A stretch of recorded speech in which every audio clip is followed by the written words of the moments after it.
Con su permiso, presidente. La pandemia le cambió la vida al mundo entero. Las instituciones públicas dejaron de atender lo público, los empleados no regresaron a sus centros de trabajo,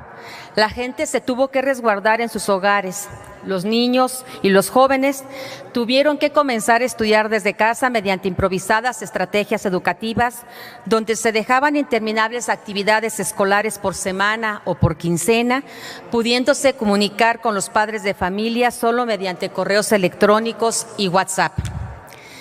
Después de ese marzo del 2020, donde la comunidad estudiantil se quedó con unas largas vacaciones de aquella Semana Santa, los docentes tuvieron que implementar para el ciclo 2020-2021 una serie de estrategias para ofrecer sus clases mediante plataformas digitales como Zoom, Google Meets, Classroom, entre otras, las cuales subsanaron, pero de manera muy deficiente, la problemática que se estaba viviendo en el sistema educativo. Lo anterior se debió a que en un principio los maestros y los padres de familia no se encontraban capacitados para manejar esas herramientas digitales, pero ante todo, el principal problema que se vive hasta la fecha es que en los hogares no se cuenta con dispositivos electrónicos para ingresar a sus clases y los que lo pueden hacer mediante algún teléfono celular, al tener 2 o más hijos en edad escolar, no les es suficiente para que tomen sus clases en sus respectivos horarios y de manera simultánea, provocando un grave retroceso en la educación de los menores y hasta el abandono escolar al ser imposible tomar sus clases a distancia. En México, 30 millones de alumnos, los que son actualmente 30 millones de alumnos, los que actualmente cursan la educación obligatoria y de acuerdo a diversas encuestas, solo el 20% de los estudiantes de escuelas públicas cuenta con una computadora o un dispositivo electrónico y el 50% de alumnos de escuelas privadas, por lo que en promedio el 78% de niños y adolescentes reportan dificultad para continuar la educación desde clase. ¿Y qué decir del nivel superior, donde más de 300,000 alumnos abandonaron sus estudios entre abril y agosto del 2020? Por otro lado, la UNESCO establece que en México el 24.84% de los estudiantes entre 7 y 17 años no tiene acceso a Internet y el 4.47% no cuentan con televisión, por lo que les ha sido imposible estudiar a distancia durante la pandemia.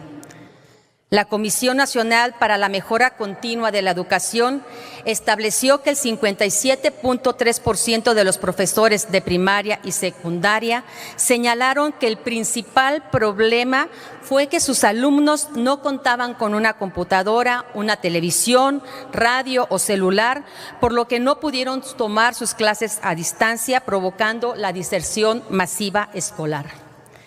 Estas desalentadoras cifras estadísticas demuestran que es urgente una estrategia educativa y económica que permita dotar de las herramientas tecnológicas a esos millones de estudiantes que por la contingencia sanitaria dejaron de ir a la escuela por no contar con algún dispositivo electrónico, siéndoles imposible recibir su educación a distancia y por lo tanto prefirieron abandonar sus estudios.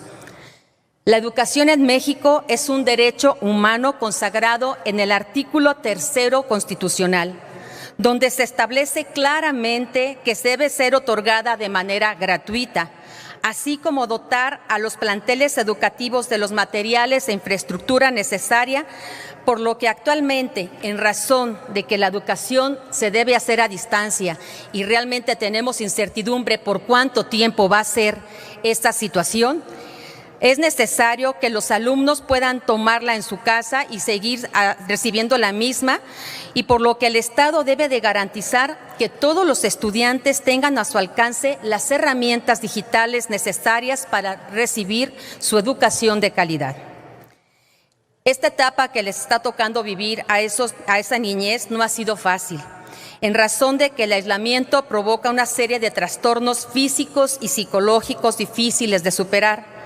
por lo que los dispositivos electrónicos se convirtieron no solo en un medio de comunicación con sus amigos y conocidos, sino con sus maestros y compañeros de escuela para realizar actividades escolares y tareas que les puedan encargar.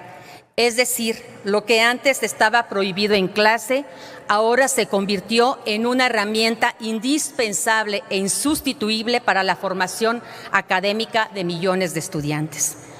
Es por eso que, a nombre del diputado Ricardo García Escalante, presento esta iniciativa con proyecto de decreto por el que se reforma el párrafo 10º del artículo 3 de la Constitución Política de los Estados Unidos Mexicanos para quedar como sigue.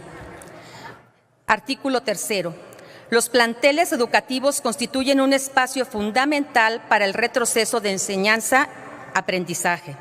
Para el proceso de enseñanza-aprendizaje. El Estado garantizará que los materiales didácticos, la infraestructura educativa, su mantenimiento y las condiciones del entorno sean idóneos y contribuyan a los fines de la educación. Cuando por razones de contingencia natural, sanitaria o de cualquier índole la educación deba ser desde casa, el Estado deberá otorgar las herramientas electrónicas necesarias para garantizar el mayor aprendizaje de los educandos en todos los niveles educativos. Es cuanto, presidente.